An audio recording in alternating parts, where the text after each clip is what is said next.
against Beterbiev, and you don't have anything coming backwards, and now he's on the front foot. Combination. Artur Beterbiev. Make sure y'all stay on point with The Puncher's Point.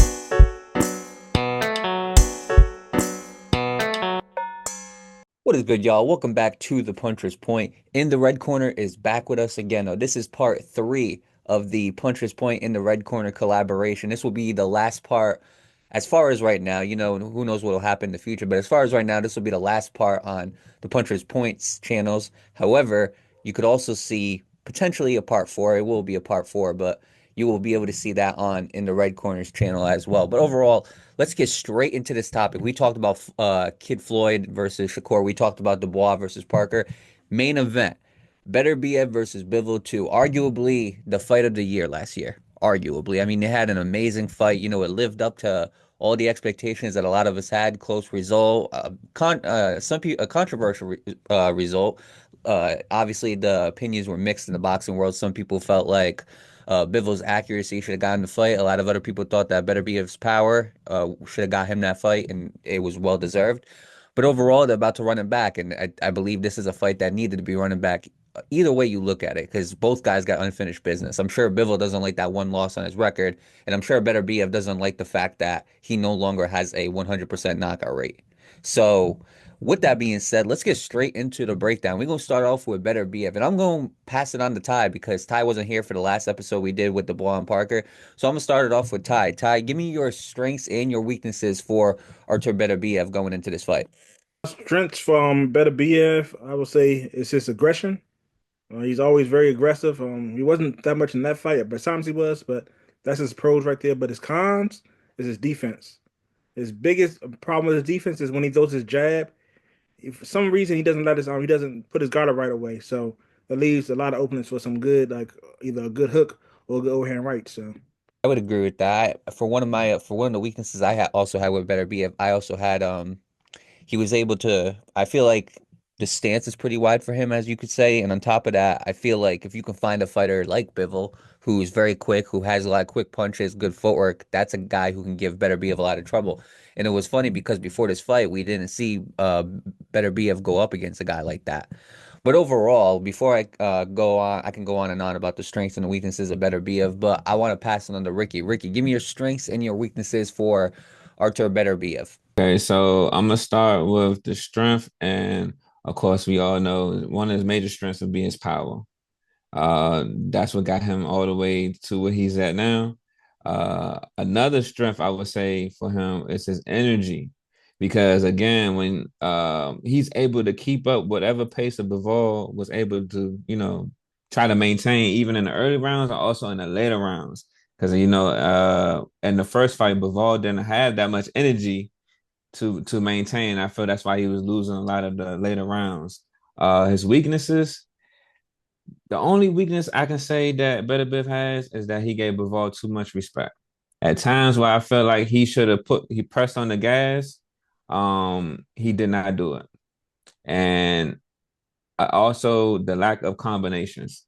I already know he's not a combination fighter. Been watching him for quite a while. But when you dealing with fighters like Bivol, you have to give them some unexpected confrontation. You got to make them confused. You got to get some frustration going on. And I think combinations would do that for Bivol. I'm glad that you mentioned energy because I think one of his biggest strengths is his endurance. If you go and you look at all the fights that he had by knockout, a lot of those knockouts don't happen until around like between the 8th and the 12th round. He's not knocking out guys in the first, second, or third round.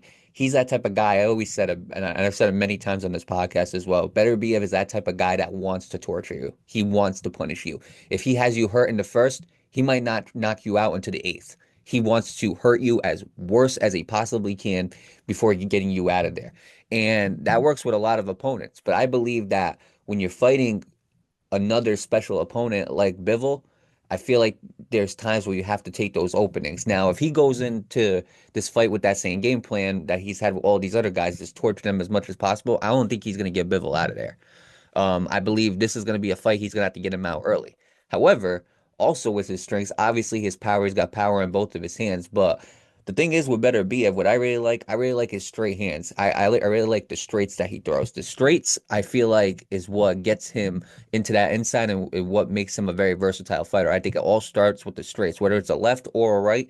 I think it all starts with that because then that allows him to kind of start having high volume punches like he always does, and it starts to allow him to get to the body and start working that body a little bit more too. I do love his right hook and his uppercut. I do love the right uppercut, the right hook. I do think those are two very good power punches in general. And I mean, Beterbiev is a very, very versatile fighter. However, um, even though he's got all that going on, I do believe he has underrated footwork. It's not on the level of Bivol, but I do believe that against a lot of opponents, that footwork has worked. However, as far as the weaknesses with him, going back to what Ty said, Bivol did a very good job of using that check left hook. That check every single time Beterbiev tried to come in the early rounds, that check left hook got him. I think the problem with Bivol in that fight was he never followed up on it. He would just hit him with a check left hook, kind of move out the way, and then give Beterbiev time to cover. And I feel like there were times and there were moments in that fight where Bivol could have landed a good 2-3 punch combination, get some momentum, and kind of sway some of those closer rounds to his side.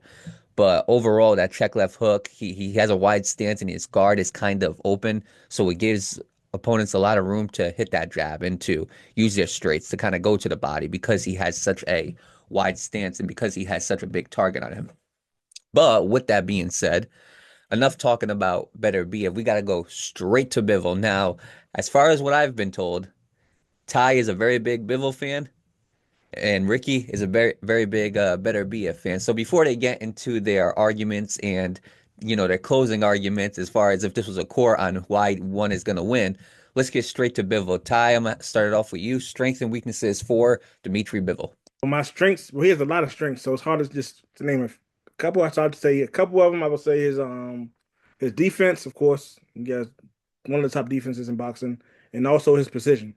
He's very precise. Like he lands at high volume. I mean, he lands at a high percentage when he throws on punches. And his cons is he has very low output in later rounds. Later rounds, it seems like I don't know if he tires out or that's his plan. It's the later rounds. He feels like already got you beat, so later rounds he slows down some. But that's the problem. He's like slows down too much. His output goes too low in later rounds. That's a good breakdown. I do love his defense, obviously. I mean, I will say he does have some of the best defense in the game. I would put him easily a top three. I mean, the guy is amazing when it comes to defense, when it comes to spacing. I mean, he put it on full display against Canelo Alvarez. That will forever be an all-time performance. But I will pass it back on you, Ty, real quick. For you, what was the main reason why Bivol lost this fight? I mean, I mean, most people, well, first let me ask you this. Do you believe Bivol won that first fight? And if you do, explain why. Now the other second part to that question is for all the people that said Beterbiev won, what could you look at from that first fight and be like, this is the reason why they might believe Bivol won? I mean, Bivol lost. To me, Bivol won.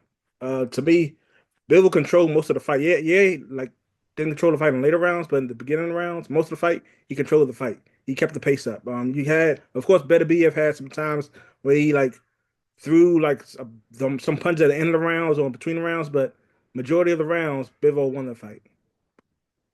If you actually watch that fight. I see Ricky raise his hand. Ricky, do you want to chime in real quick? No, he feels that Bivol won. At first glance, even for myself, I feel as though Bivol won. But if you go back and watch the fight, one thing that will make what changes for me was that Beterbiev was more active in throwing punches. He threw more punches. He landed more punches. And another thing, also, you gotta look at what you thought Bivol was blocking or defending against. He was actually getting hit.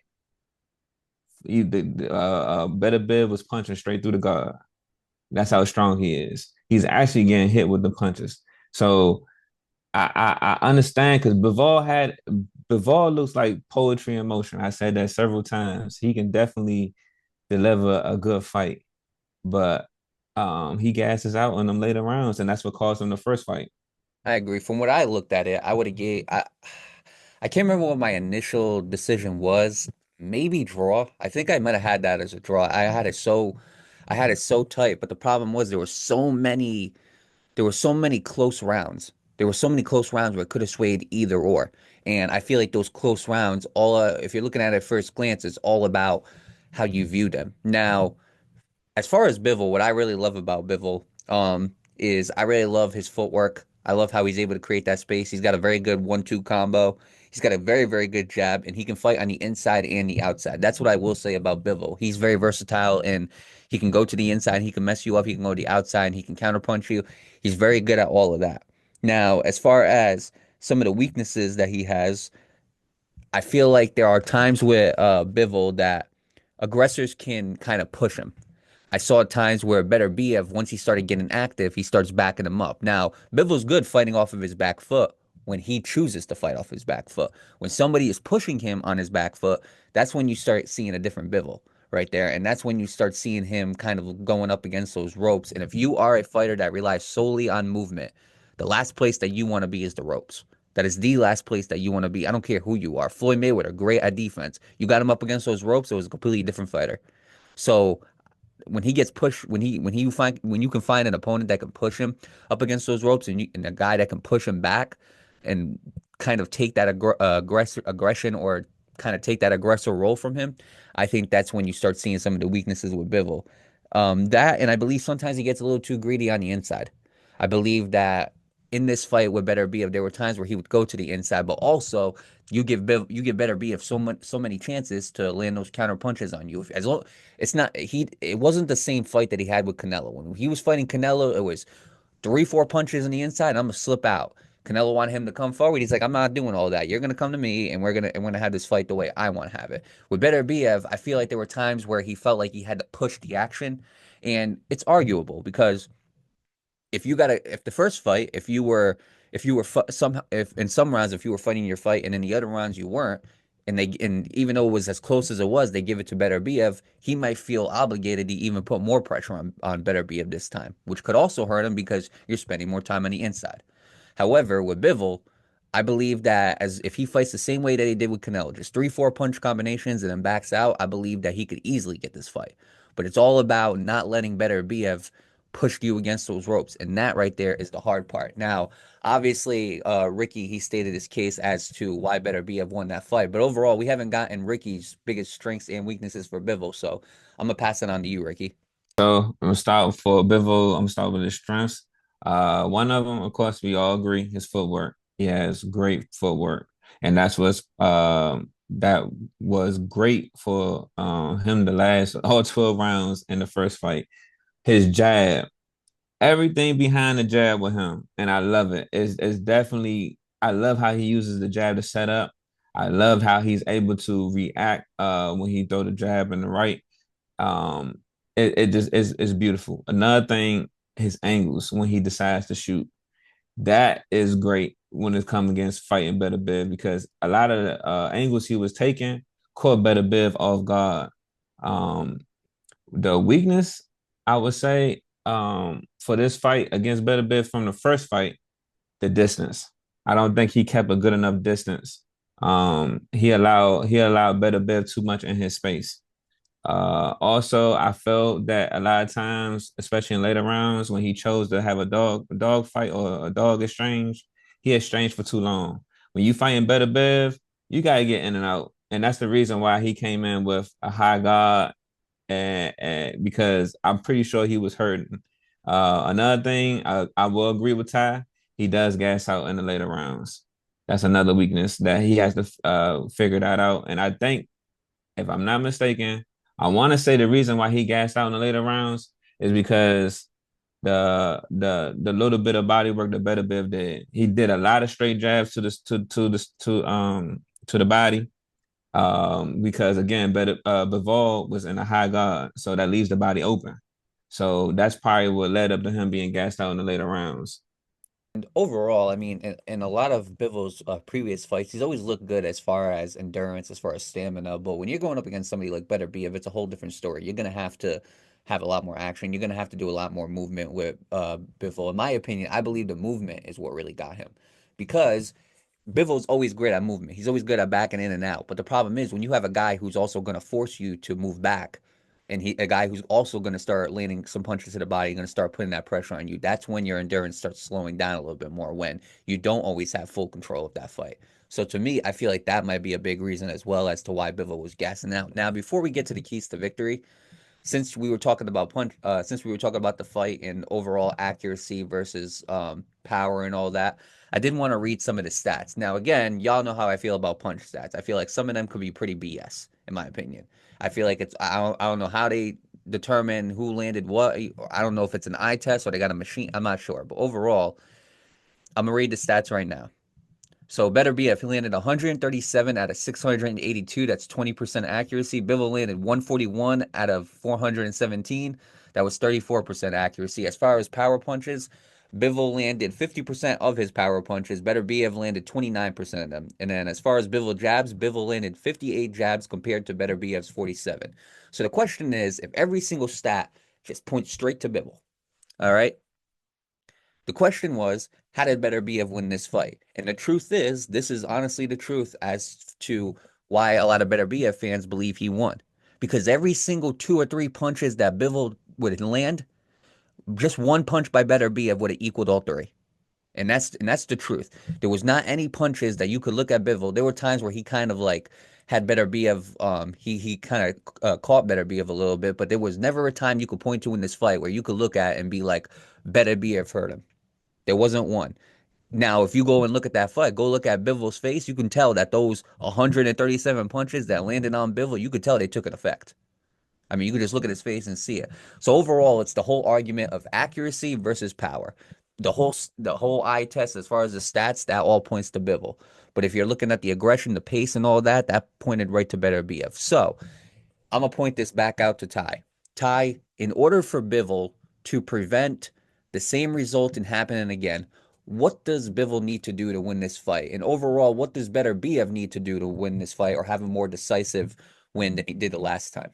For Bivol, in order for him not to get this fight stolen from him this time, I think he has to tie up Beterbiev when Beterbiev is about to go through his spurts. When he's about to attack more, he needs to tie him up. Also, he needs to throw more to the body to slow Beterbiev down.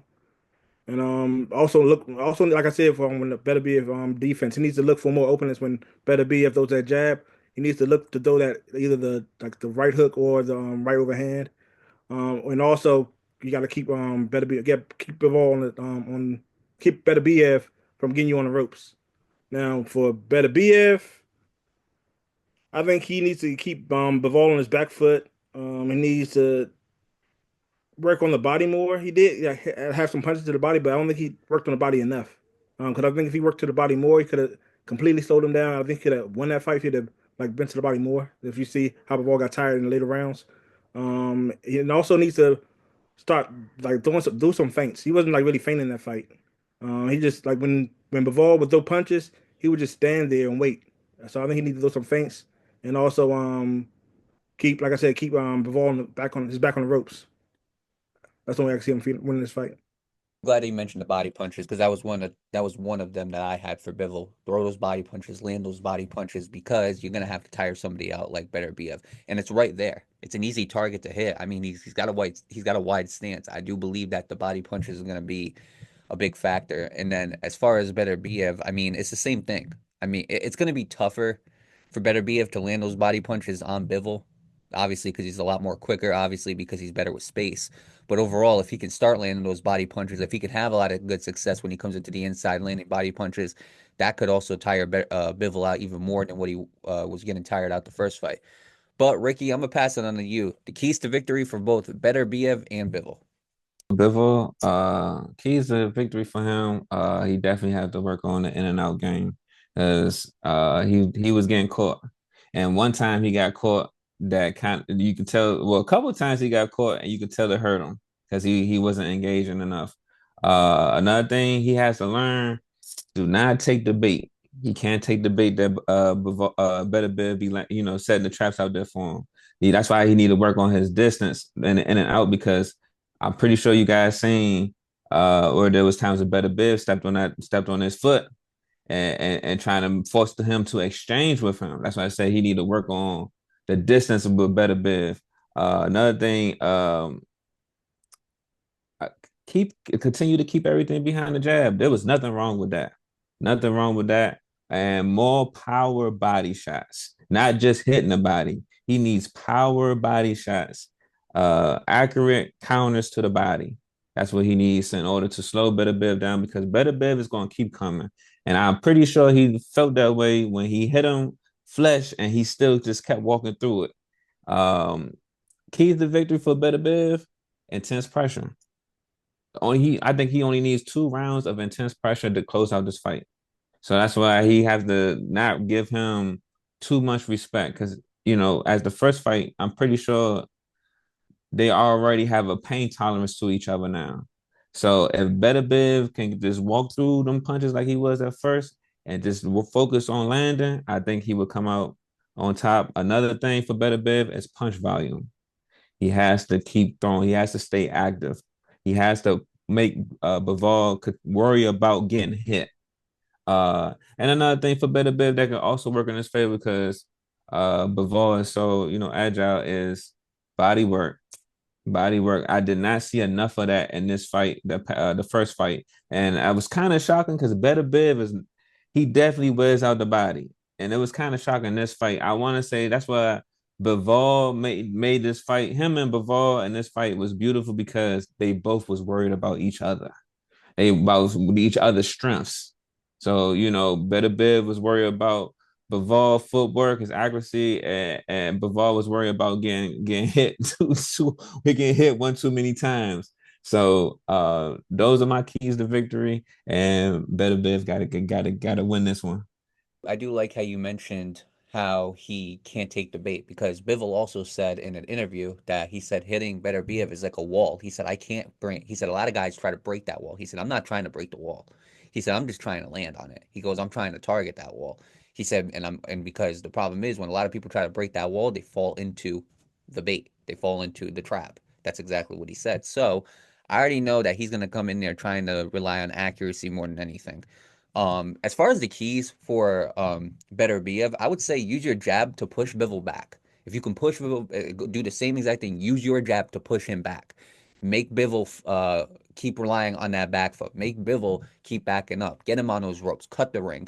Force Bivol to put himself in a situation to where it's easier for you to cut the ring. Because if you're just going to rely on Bivol to just put himself in the corner or the ropes, it's not going to happen. You have to push him there.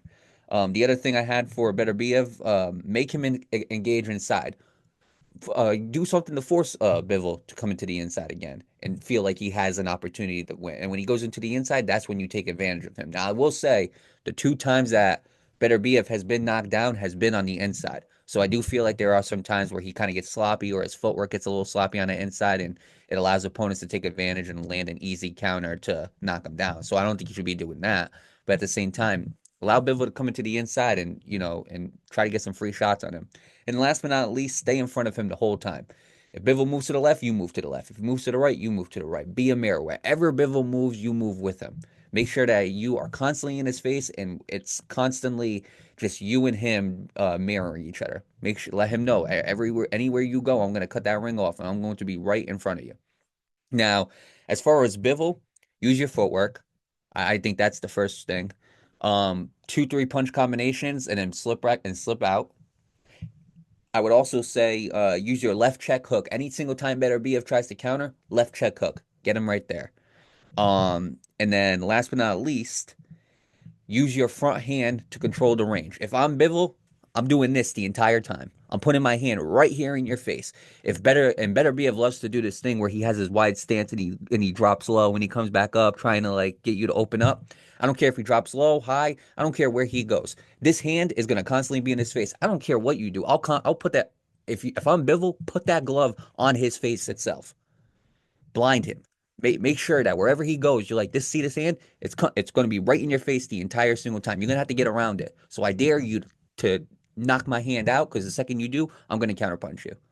I think for Bivol, that's how you're going to control the range, is to keep that hand in front of him and basically use it as a tracker to where Beterbiev is going to go. You can feel him moving once you have your hand on him. You can feel him moving. You can feel him trying to get it out the way. Also, make sure that if he does get aggressive and he tries to engage and come forward, it is a risky move. You could get clipped bad, but I also believe that if Bivol has full confidence in his footwork, that he can be quicker than Beterbiev, I believe that it could work. So now, with that being said, you go to the odds. No matter what sports book you look at, this is very thin, thin, thin. I like to use DraftKings in my opinion. DraftKings has so as of right now, they have Beterbiev at minus 125, and they got Bivol at plus 110. So I mean, these odds are as close as you can possibly get them. Honestly, despite who won the first fight, these odds are as close as possible. So, with that being said, I already know what Ty's going to say as far as who's going to win. I already know what Ricky's going to say as far as who's going to win. So, first of all, who's going to win this fight? And Ty, explain to me why Bivol will win the rematch. Who's going to win this fight? Bivol by unanimous decision. It's not going to be a knockout in this one fight. He's going to win this fight easily because I think he's going to make sure that he doesn't allow Beterbiev to have those spurts that he had in that last fight. I think that's how he's going to win. He's going to control the fight a little bit more by, like I said, tying him up when he needs to make sure he doesn't have those spurts, to make sure it's obvious that he wins this fight this time. Ricky, how does Beterbiev win this fight, and why does he win this fight? Bev win this fight by KO.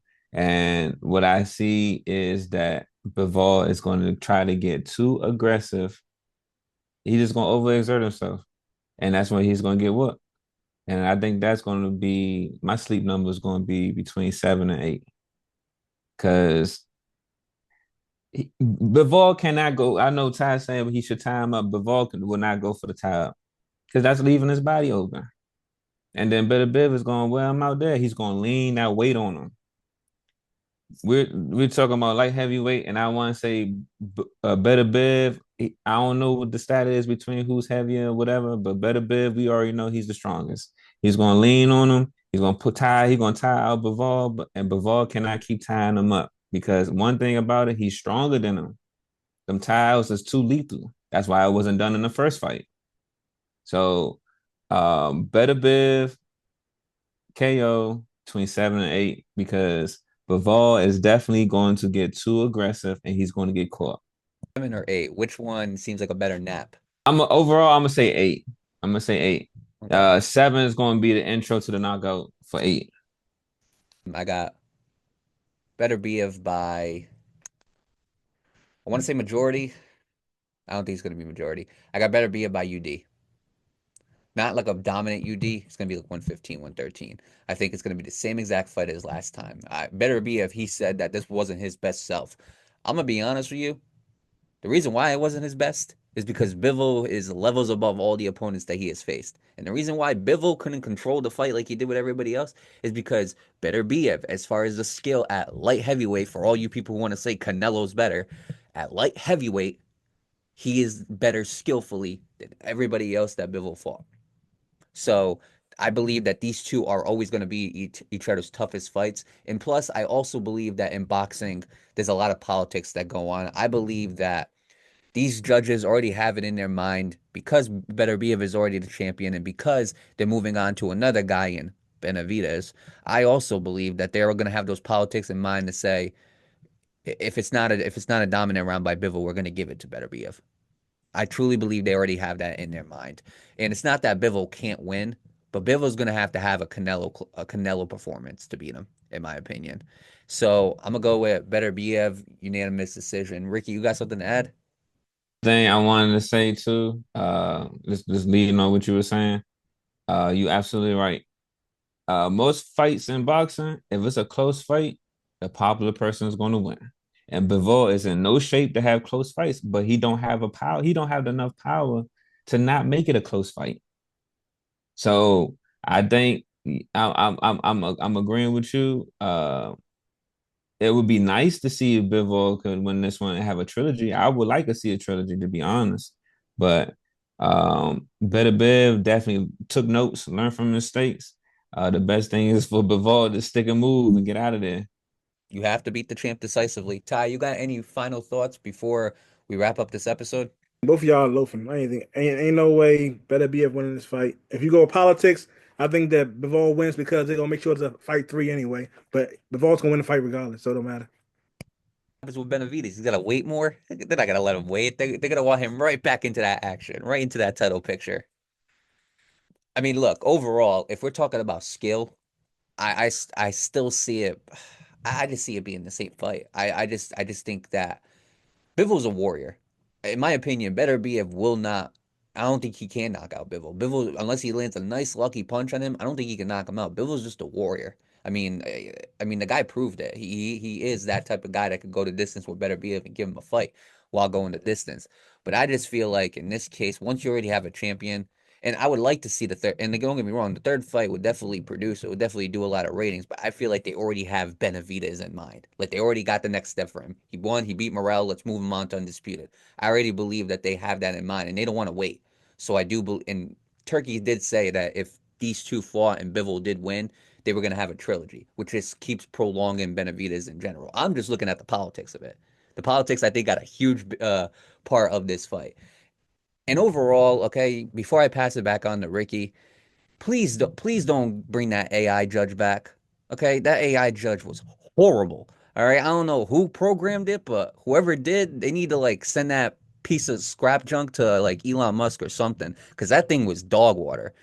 Ricky, I'm gonna let you speak your final thoughts. I'll pass it back on to Ty after you. Okay, I have a quick question. Not really a final thought. I do agree with you on the AI. Definitely ban the AI. We got too much going on with the judges. We don't need nobody else. If Beterbiev or Bivol was to win, do you think Benavidez is able to get a W between either one? No, Bivol's too quick. Beterbiev's too strong. Period. It's as simple as that. I know Benavidez is strong at super middleweight. He ain't strong when it comes to light heavyweight. I'm sorry. The power hasn't translated. That's a quick answer. I'm gonna give that a no. Quick now. Now, Ty, would you like to make some quick thoughts? After this win for Bivol, I think they're gonna have Benavidez fight Buatsi. So I think it's already set up for that. That's a good fight as well. I would like to see that if somehow Bivol does win this fight. But overall, I say we wrap this up in the puncher's point in the red corner. You know, this is the third part of the collaboration. The fourth part is going to be on in the red corner's channel. So make sure you check that out. I'm going to make sure I put that information across the screen like I did for the previous episodes. And last but not least, Beterbiev versus Bivol 2 is going to be February 22nd for the Undisputed Light Heavyweight Championship. With that being said, make sure y'all go follow In the Red Corner on all their social medias. Make sure y'all follow The Puncher's Point on all our social medias, even on the YouTube podcast, all of that. And make sure y'all stay on point with The Puncher's Point.